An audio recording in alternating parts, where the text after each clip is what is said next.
Sky News Australia. Alan Jones attacked Meghan Markle and Prince Harry for their New York trip.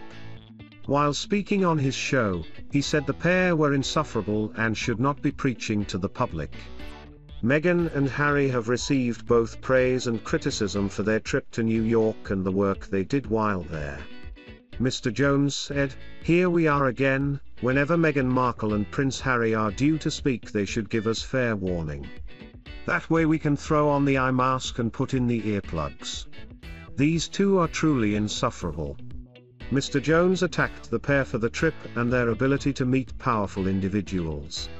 He said, "On what basis are these two non-working members of the royal family meeting any politician or world leaders? Their next visit was to a primary school so Meghan could read her children's book to some Year 2 students. I'm sure half of them were wondering what they did wrong to deserve that." He went on to remark on the pair's appearance at the Global Citizen Live Festival. Mr. Jones quoted Prince Harry and said, "Prince Harry said we are battling more than the virus. This is a battle of misinformation. What on earth do these two people know? But then to preach to us about climate change when only last month Prince Harry was caught taking a private jet." Despite the fierce criticism from the Australian news host, Meghan and Harry have also seen praise for their work in New York. Royal commentator Molly Mulshine said it was good to see Harry and Meghan try to make a change and take advantage of their post-royal status. Speaking on the Royally Us podcast, host Molly Mulshine said, "They've been banging this drum for a while, and one thing that I personally really appreciated about this speech is that they specifically called out pharmaceutical companies and they specifically explained what the issues are behind people who are unable to access the vaccines all around the world. I think that's something they couldn't have done if they were still royals because it would be seen as political and controversial. So it's good to see that they are taking advantage of their new life in a way that extends beyond media deals. It's more like actually trying to make a difference and influence people to make a change in the way that we're doing things, so that was cool to see." In the 500-page book, Corrick recalled her encounter with Harry during his wild oats sowing phase. As she met with the prince, she remembered that the smell of cigarettes and alcohol seemed to ooze from every pore of his body, as reported by the Daily Mail. The Duke of Sussex notably said his grandmother managed to get the monarchy to move with the times. Prince Harry has reportedly stopped smoking since he married Meghan Markle in 2018 on top of adopting a healthier lifestyle. In March 2021, he said losing his mother at such a young age had something to do with his tendency to party too hard in his 20s. "I can safely say that losing my mom at the age of 12 and therefore shutting down all of my emotions for the last 20 years, has had a quite serious effect on not only my personal life but also my work as well," Harry wrote in a post in partnership with BetterUp. His co-workers include the likes of Rashard Robinson, Chris Krebs, and the now Katie Couric. Ms. Couric TM's book gives no quarter to many celebrities to the extent that a source told the Daily Mail, she TM'll be stuck with her newsletter and Instagram stories for the rest of her working life, even though the book oozes of her desperation to be back on network television hosting her own show.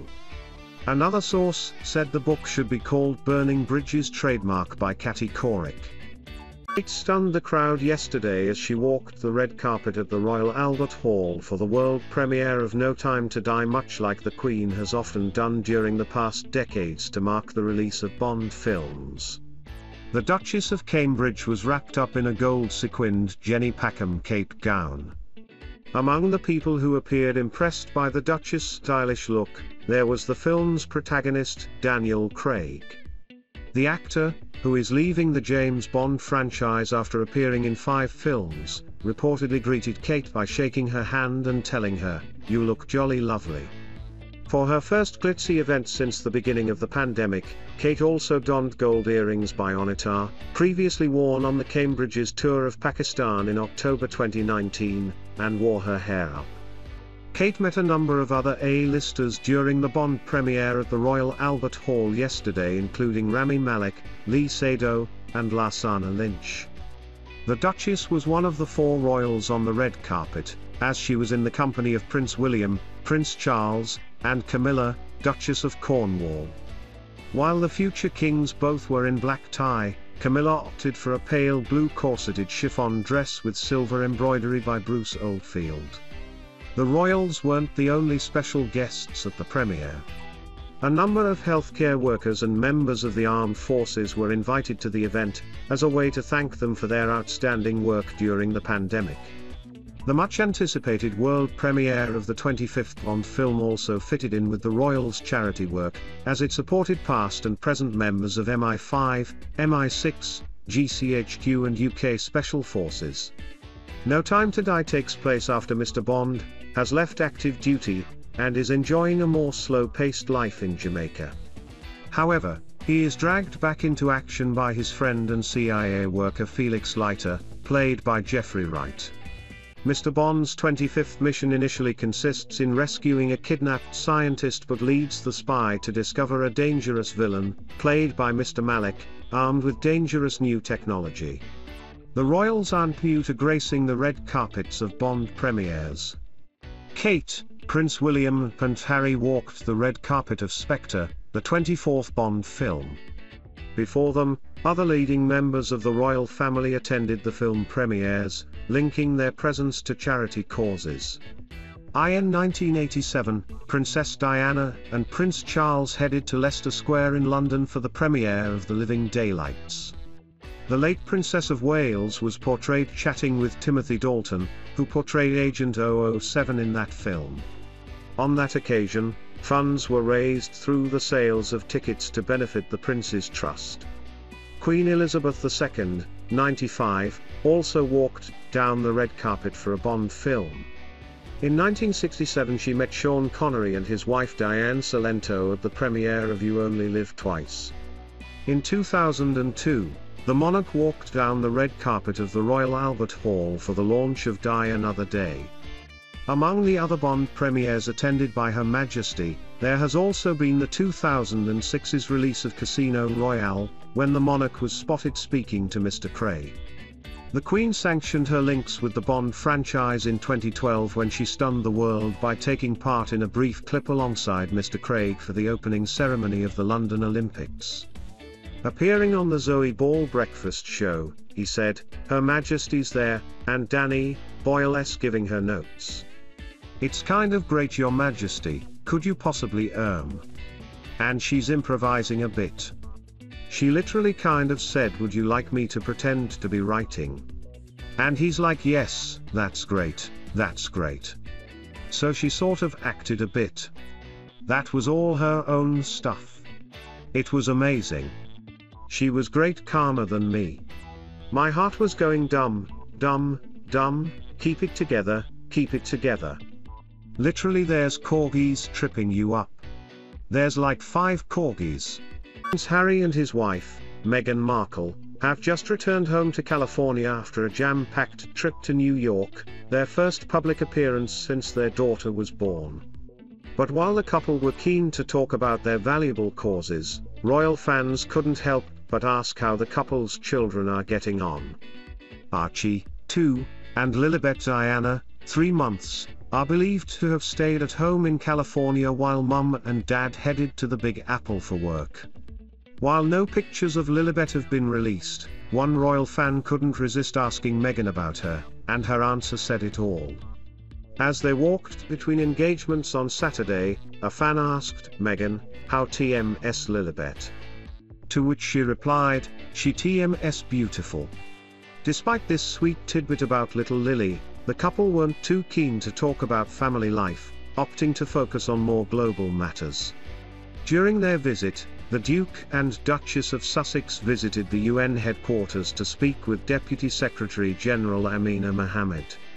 Ms. Mohammed said they discussed how to engage on issues we care about deeply, such as vaccine equity, climate action, the economic empowerment of women, youth engagement and mental well-being. Afterwards, Meghan said, "It was a lovely meeting." The trio met ahead of their scheduled appearances at the Global Citizen Concert in Central Park later on Saturday. The star-studded, 24-hour event aimed to encourage climate action and urge wealthier countries to share 1 billion doses of COVID-19 vaccines with other nations. Speaking at the event, Harry said, "Are you ready to do what TMS necessary to end this pandemic?" He also called for coronavirus jabs to be distributed to everyone everywhere.